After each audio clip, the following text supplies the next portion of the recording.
Previous year question solve करेंगे, paper आपका उतना अच्छा होगा। आइए मैं सवालों को ले चलता हूँ। चलिए यहाँ पर करा एक बेलनाकार बॉक्स में दोस्त यहाँ पर एक भर दीजिए। एक क्या है यहाँ पर, एक क्या घुमावदार सतह होती है और दोस्त क्या होता है जो वृत्ताकार फलक होती है। तो ऑप्शन नंबर आपको मिल जाएगा यहाँ पर बी। ये कहा दो क्षेत्रों की सतह का क्षेत्र अनुपात दिया गया यहाँ पर और कहा उसके आयतनों का। यहाँ पर दो क्षेत्र की बात कर रहा है तो कोई भी क्षेत्र मान लेते हैं, वहां पर उसका क्षेत्रफल क्या A1 A2 ले लेते हैं। तो यहाँ पर क्षेत्रफल की बात आती है तो क्या होता है ए स्क्वायर आता है, यहाँ पर A1 का स्क्वायर आ जाएगा, यहाँ पर क्या होगा A2 का स्क्वायर। इसका अनुपात आपको दिया गया 16 बाई क्या हो जाएगा यहाँ पर 9। अगर A1 अगर उसकी त्रिज्याओं का अनुपात पूछा जाए तो A1 अपान A2 जब जानते हैं क्या हो जाएगा, ये लगाएंगे 16 अपान क्या होगा 9 हो जाएगा यहाँ पर कड़ी में। इसको सॉल्व करेंगे क्या आएगा 4 बाई क्या होगा 3। लेकिन सवाल पूछ रहा है वॉल्यूम का रेशियो क्या हो जाएगा, वॉल्यूम V1 अपान V2 का रेशियो आप जानते हैं क्या होता है फॉर्मूला, A1 का क्यूब हो जाएगा और लिखेंगे A2 का क्यूब। हम लोग यह लिख सकते हैं A1 अपान A2 का होल क्यूब लिख सकते हैं। तो A1 A2 का मान देखिए हम लोगों ने निकाल लिया है। तो यहाँ पर क्या होगा, यहाँ रखेंगे तो इसका वर्ग करेंगे क्या होगा 64 बाई कितना हो जाएगा 3 त्रिका 9 तो 27। अगर रेशियो में लिखना चाहते हैं तो ऑप्शन नंबर आपको मिल जाएगा, ऑप्शन नंबर आपको बी मिल जाएगा। आइए मैं अगले सवाल की ओर लेके चलता हूँ। चलिए इस सवाल का उत्तर दीजिए। देखिए यहाँ पर क्या कर रहा है, यहाँ पर सेम वही है, दो क्षेत्रों का आयतन का अनुपात दिया, ठीक है। तो आयतन इस बार दिया गया है, यहाँ पर आयतन की बात करता है तो हमें V1 अपान क्या V2 करेंगे। लेकिन बात कर रहा है गोले की, तो गोले के जब भी अनुपात लिखा जाता है, गोले का वास्तव में आयतन क्या होता है जानते हैं 4/3 क्या होता है पाई आर क्यूब होता है। लेकिन जब अनुपात में ये संख्याएं हट जाती हैं या यहाँ को क्या लिख सकते हैं A1 या त्रिज्या लिखेंगे A1 का क्यूब, तो डायरेक्टली मिल रहा A1 का क्यूब अपान क्या होगा A2 का क्यूब करेंगे। क्यों, क्योंकि हमने कहा ये कांस्टेंट वैल्यू कट जाती है तो ये वॉल्यूम हुआ। इसका रेशियो आपको दिया गया क्या है, यहाँ पर ये 8 बाई क्या दिया गया, यहाँ पर 27 दिया गया है। तो अब जानते हैं इसको हम लिख सकते हैं A1 अपान, जब क्यूब के रूप लिखेंगे जानते हैं इसको 2 का क्यूब लिखेंगे, यहाँ पर लिखेंगे 3 का क्यूब, क्यूब हट जाएगा तो A1 अपान A2 का रेशियो क्या मिल जाएगा 2/3 मिल जाएगा, ठीक है। अब यहाँ पर क्या पूछ रहा है, अब कह रहा है कि यहाँ पर एक अनुपात किसका निकालना है।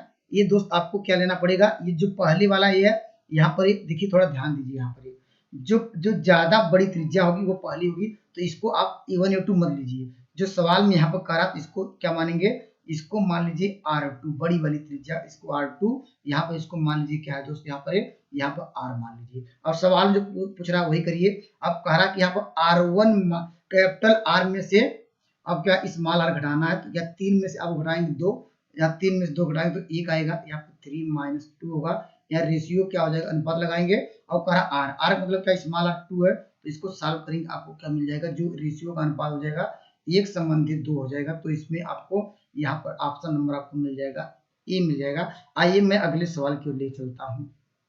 चलिए इस सवाल का उत्तर दीजिए। यहाँ पर कहा एक समचतुर्भुज, ये क्या है, यहाँ पर ये कहा यहाँ एक पर क्या समचतुर्भुज के विकर्ण दिए गए हैं, उसके डायगोनल दिए गए हैं। समचतुर्भुज आप लोग जानते हैं, समचतुर्भुज क्या होते हैं, जिसकी 4 साइडें वास्तव में आपस में इक्वल होती हैं लेकिन डायगोनल आपस में इक्वल नहीं होते हैं। 4 साइडें आपस में थोड़ा ये तिरछी रहता है। चलिए इस तरह मान लेते हैं कि ये क्या है, एक रेम्बस है, ये रेम्बस है।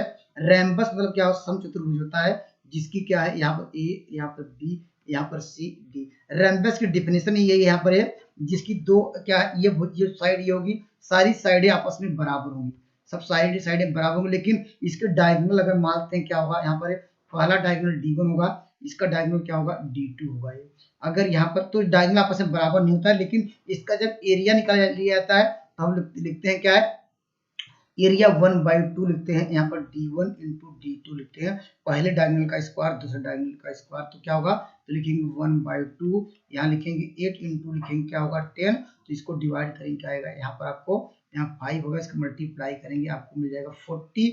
इसका जो एरिया कहा होगा ये वास्तव में ऑप्शन नंबर डी होगा ये, तो आपको समझ में आ गया होगा। चलिए मैं यहाँ पर अगर ये वास्तव में ये एरिया ए भी होता है, इसको भी नोट डाउन करिए। जब उसकी साइड दी रहेगा तो एरिया वास्तव में ए स्क्वायर होता है, लेकिन जब डायगोनल की बात करेगा तो 1 क्या करेंगे, यहाँ D1 का स्क्वायर आप इंटू D2 लिखेंगे।